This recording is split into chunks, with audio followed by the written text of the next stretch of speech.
بہت عرصہ پہلے بڑے جنگل کے کنارے ایک چھوٹا سا گاؤں تھا۔ یہ زیادہ تر وقت پرامن گاؤں تھا، لیکن گاؤں کے لوگ لوبیزون کے خوف میں رہتے تھے، جن کے بارے میں کہا جاتا تھا کہ وہ جنگل کے اندر رہتے تھے۔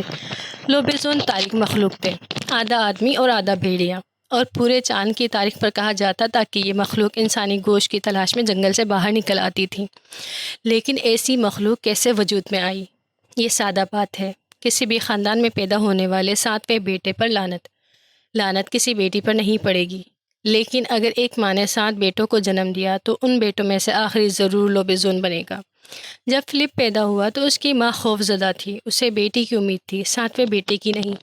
لیکن فلپ کی ماں مہربان اور پیار کرنے والی تھی، اور وہ اپنے بچے سے پیچھے ہٹنے والی نہیں تھی۔ اس سے کوئی فرق نہیں پڑتا تھا کہ گاؤں والے اس لعنت کے بارے میں کچھ بھی کہیں۔ کئی سال سکون میں گزر گئے۔ فلپ ایک مضبوط لڑکا بن گیا، جسے اس کی ماں اور باپ اور 6 بھائی بہت پسند کرتے تھے۔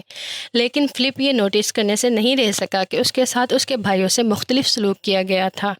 وہ اسکول نہیں گیا کیونکہ استاد اس کی اجازت نہیں دیتے تھے۔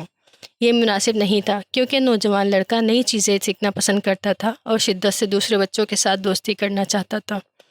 اگر کبھی فلپ کو اس کی ماں نے روٹی لینے کے لیے بھیجا تو گاؤں کے لوگ کبھی بھی اس کے راستے میں نہیں آتے تھے اور ہمیشہ اس کی طرف خوف اور ناراضگی کے امتزاج سے دیکھتے، جس نے نوجوان لڑکی کو بے چین کر دیا۔ دوسرے بچے اس کے ساتھ نہیں کھیلتے تھے، اور جب پورا چاند ہوتا تھا تو اسے کبھی باغ میں جانے کی اجازت نہیں تھی۔ یہ آخری نکتہ شاید ان سب میں سب سے برا تھا، کیونکہ فلپ کو چاند سے بہت پیار تھا، خاص طور پر جب وہ رات کے آسمان میں بھرا ہوا اور گول ہو۔ چاند نے فلپ سے بات کی اور اس کی روح کو جگایا اور اسے گانے، ناچنے اور بھاگنے پر مجبور کیا۔ زندگی پرامن ہونے کے باوجود خوشی سے بہت دور تھی۔ فلپ نے ہر گزرتے سال کے ساتھ خود کو زیادہ سے زیادہ الگ تھلگ پایا۔ اس کا کوئی دوست نہیں تھا، اور اسے کبھی بھی دوسرے بچوں کے ساتھ کھیلنے کے لیے مدعو نہیں کیا گیا تھا۔ کبھی کبھی وہ ان کی ہنسی سنتا اور تصور کرتا کہ کیا وہ کھیل کھیل رہے ہیں اور وہ سب کتنا مزہ کر رہے ہیں۔ آپ نے یہ بھی دیکھا کہ اس کی ماں اور اس کے بھائی بھی اسے عجیب نظروں سے دیکھنے لگے تھے۔ میرے ساتھ اتنا برا کیا ہے؟ فلپ اکثر اپنے آپ سے پوچھتا تھا۔ میں اتنا برا لڑکا نہیں ہوں، میں اپنے کام کاج کرتا ہوں اور میں تقریباً کبھی بدتمیزی نہیں کرتا۔ میرے ساتھ دوسرے بچوں سے اتنا مختلف سلوک کیا جاتا ہے۔ جیسے وہ اپنی 15ویں سالگرہ کے قریب پہنچا، فلپ پہلے سے کہیں زیادہ اداس تھا۔ اس کی ماں اسے شاذ و نادر ہی گھر سے باہر جانے دیتی تھی، اور وہ اکثر اس کی صحبت میں مشتعل نظر آتی تھی۔ کم عمر بچے اگر کبھی اسے اپنے گھر کے پاس خود کھیلتے ہوئے دیکھتے تو اس پر پتھر پھینک دیتے، لیکن جب وہ ان کو للکارنے کے لیے مڑتا تو وہ چیختے ہوئے بھاگ جاتے جیسے وہ کوئی عفریت ہو۔ کبھی کبھی فلپ بڑے جنگل میں پناہ ڈھونڈنے اور اس سے کبھی واپس نہ آنے کی خواہش کرتا تھا۔ ایک دن اس کی ماں نے اسے بٹھا اس کی پریشانی کی وجہ بتائی۔ تم میرے 7ویں بیٹے ہو، اس نے کہا، اور میرے بچے تم پر لعنت ہے۔ فلپ بہت پریشان تھا۔ لعنت؟ اس نے پوچھا۔ اپنی 15ویں سالگرہ پر آپ ایک لوبیزون بن جائیں گے، ایک ایسی مخلوق جو آدھا انسان اور آدھا بھیڑیا ہے۔ فلپ اپنی کتابوں سے لوبیزون کے بارے میں سب کچھ جانتا تھا، اور ان کہانیوں سے جو اس کے بھائیوں نے رات کو شیئر کی تھی جب بھی انہیں لگتا تھا کہ وہ اپنے بستر پر سو رہا ہے۔ لیکن انہوں نے فلپ کو کبھی نہیں بتایا تھا کہ وہ اس طرح ملعون ہے۔ وہ لوبیزون نہیں بننا چاہتا تھا، وہ شیطانی یا ظالم نہیں بننا چاہتا تھا، اور اس اپنے پورے جسم پر لمبے پنجوں اور موٹی کھال ہونے کے خیال کے بارے میں بالکل بھی یقین نہیں تھا۔ اپنی 15ویں سالگرہ کے موقع پر نوجوان فلپ اپنی پوری زندگی میں اس سے زیادہ اداس پہلے کبھی نہیں تھا۔ وہ اندھیرے میں بستر پر بیٹھ کر اپنے آپ سے رونے لگا۔ میں ہمیشہ اکیلا رہا ہوں، اس نے سوچا۔ میرے ساتھ ہمیشہ مختلف سلوک کیا گیا ہے، اور اب میں لوبیزون بننے پر لعنت شدہ ہوں۔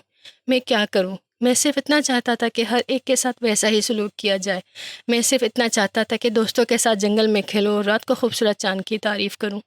اسی وقت فلپ نے اپنے بیڈ روم کی کھڑکی سے باہر دیکھا اور دیکھا کہ چاند ستاروں سے بھرے گہرے نیلے آسمان میں طلوع ہو رہا تھا۔ یہ ایک بڑا خوبصورت پورا چاند تھا، اور اس نے اس کا دل خوشی سے بھر دیا۔ پھر کچھ عجیب ہوا۔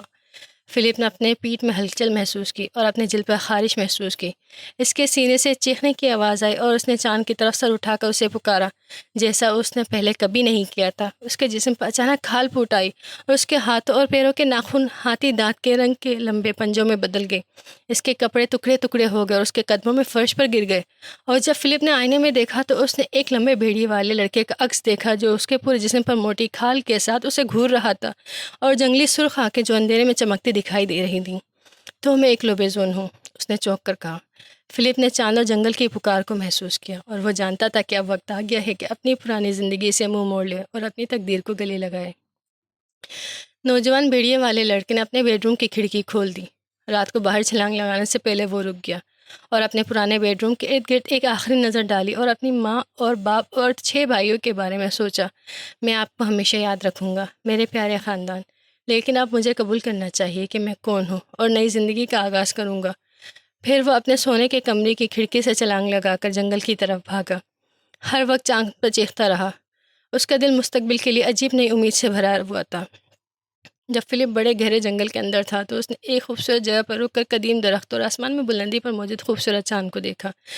وہ چیختا اور چھلانگ لگاتا اور ناچتا اور ہنستا، اور جب آخر کار اس نے چیخنا اور ناچنا بند کر دیا تو اس نے ارد گرد دیکھا کہ دیگر لوبیزن جنگل کے خالی حصے میں جمع تھے۔ کچھ فلپ کی طرح جوان تھے، کچھ بوڑھے تھے۔ وہ فلپ کے قریب پہنچے اور اس کا استقبال کیا۔ تم اب گھر میں ہو، دوستوں کے درمیان بڑے جنگل میں، ایک نے نرم اور شفیق لہجے میں کہا۔ اور یہ تب ہی تھا جب فلپ کو احساس ہوا وہ بالکل بھی لعنتی نہیں ہے۔ میں ایک لوبوزون ہوں اور میں گھر میں ہوں، اس نے مسکراہٹ کے ساتھ کہا۔ جب اس نے پورے چاند تک اپنا سر اٹھا اور پوری طاقت سے چیخا، دوسرے لوبوزون سب نے اس میں شمولیت اختیار کی اور چاند کے اعزاز میں رات کے آسمان پہ ایک زبردست گروپ میں گانا گایا۔ کئی میل دور فلپ کی ماں اپنے باغ میں اپنے نائٹ گاؤن میں ملبوس کھڑی تھی اور بڑے جنگل کے اندر سے ہلکی ہوا کے جھونکے پر بہتی ہوئی لوبیزون کی آواز سن رہی تھی۔ بوڑھی عورت اپنے آپ سے مسکرائی کیونکہ وہ جانتی تھی کہ اس کے 7ویں بیٹے نے آخر کار اپنے آپ کے لیے ایک ایسا گھر ڈھونڈ لیا ہے جہاں اس کا استقبال کیا جائے گا اور جہاں اس کے بہت سے دوست ہوں گے اور وہ لمبی اور خوشگوار زندگی گزاریں گے۔